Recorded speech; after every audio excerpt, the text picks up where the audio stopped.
ओम श्री परमात्मने नमः। श्रीमद् भगवद गीता साधक संजीवनी पूज्य संत श्री स्वामी राम सुखदास जी महाराज जी द्वारा हिंदी टीका अध्याय 3 कर्मयोग पृष्ठ 235 235 ऑडियो नंबर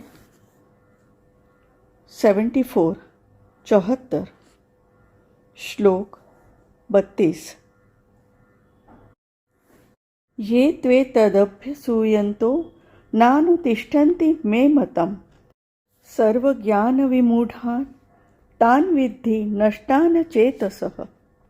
परंतु जो मनुष्य मेरे इस मत में दोष दृष्टि करते हुए इसका अनुष्ठान नहीं करते, उन संपूर्ण ज्ञानों में मोहित और अविवेकी मनुष्यों को नष्ट हुए ही समझो, अर्थात उनका पतन ही होता है। व्याख्या। ये त्वेदभ्यसूयन्तो नानुतिष्ठन्ति मे मतम्। 30वें श्लोक में वर्णित सिद्धांत के अनुसार चलने वालों के लाभ का वर्णन 31वें श्लोक में करने के बाद इस सिद्धांत के अनुसार न चलने वालों की पृथकता करने हेतु यहाँ तू पद का प्रयोग हुआ है। जैसे संसार में सभी स्वार्थी मनुष्य चाहते हैं कि हमें ही सब पदार्थ मिले, हमें ही लाभ हो, ऐसे ही भगवान भी चाहते हैं कि समस्त कर्मों को मेरे ही अर्पण किया जाए, मेरे को ही स्वामी माना जाए। इस प्रकार मानना भगवान पर दोषारोपण करना है। कामना के बिना संसार का कार्य कैसे चलेगा? ममता का सर्वथा त्याग तो हो ही नहीं सकता। राग द्वेषादि विकारों से रहित होना असंभव है। इस प्रकार मानना भगवान के मत पर दोषारोपण करना है। भोग और संग्रह की इच्छा वाले जो मनुष्य शरीर आदि पदार्थों को अपने और अपने लिए मानते हैं और समस्त कर्म अपने लिए ही करते हैं, वे भगवान के मत के अनुसार नहीं चलते। सर्व ज्ञान विमूढ़ान तान, जो मनुष्य भगवान के मत का अनुसरण नहीं करते, वे सब प्रकार के सांसारिक ज्ञानों अर्थात विद्याओं, कलाओं आदि में मोहित रहते हैं।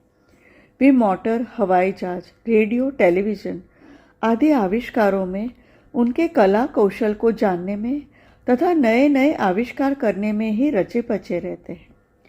जल पर तैरने, मकान आदि बनाने, चित्रकारी करने आदि शिल्प कलाओं में, मंत्र, तंत्र, यंत्र आदि की जानकारी प्राप्त करने में तथा उनके द्वारा विलक्षण विलक्षण चमत्कार दिखाने में, देश विदेश की भाषाओं, लिपियों, रीति रिवाजों, खान पान आदि की जानकारी प्राप्त करने में ही वे लगे रहते हैं।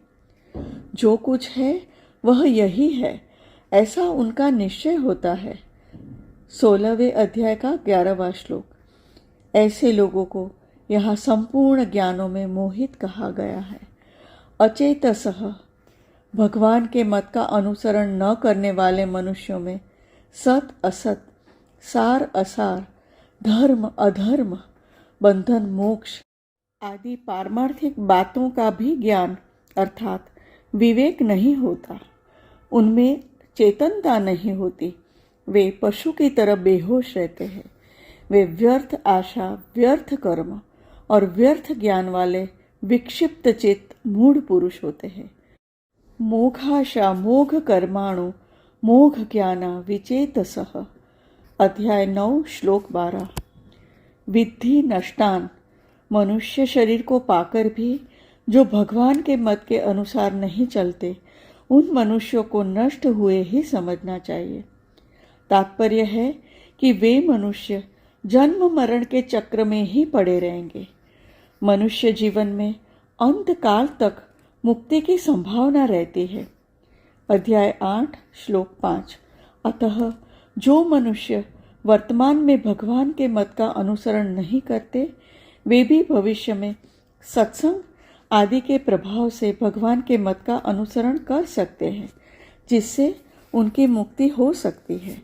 परंतु यदि उन मनुष्यों का भाव जैसा वर्तमान में है वैसा ही भविष्य में भी बना रहा तो उन्हें अर्थात भगवत प्राप्ति से वंचित रह जाने के कारण नष्ट हुए ही समझना चाहिए। इसी कारण भगवान ने ऐसे मनुष्यों के लिए नष्टान विद्धि पदों का प्रयोग किया है। भगवान के मत का अनुसरण न करने वाला मनुष्य समस्त कर्म राग अथवा द्वेष पूर्वक करता है। राग और द्वेष दोनों ही मनुष्य के महान शत्रु है। तो यस्य परिपंथिनो अध्याय 3 श्लोक 34। नाशवान होने के कारण पदार्थ और कर्म तो सदा साथ नहीं रहते, पर राग द्वेष पूर्वक कर्म करने से मनुष्य तादात्म्य ममता और कामना से आबद्ध होकर बार बार नीच योनियों और नरकों को प्राप्त होता रहता है। इसीलिए भगवान ने ऐसे मनुष्य को नष्ट हुए ही समझने की बात कही है। 31वें और 32वें दोनों श्लोकों में भगवान ने कहा है कि मेरे सिद्धांत के अनुसार चलने वाले मनुष्य कर्म बंधन से मुक्त हो जाते हैं और न चलने वाले मनुष्यों का पतन हो जाता है। इससे यह तात्पर्य निकलता है कि मनुष्य भगवान को माने या न माने, इसमें भगवान का कोई आग्रह नहीं है, परंतु उसे भगवान के मत अर्थात सिद्धांत का पालन अवश्य करना चाहिए। इसमें भगवान की आज्ञा है। अगर वह ऐसा नहीं करेगा तो उसका पतन अवश्य हो जाएगा।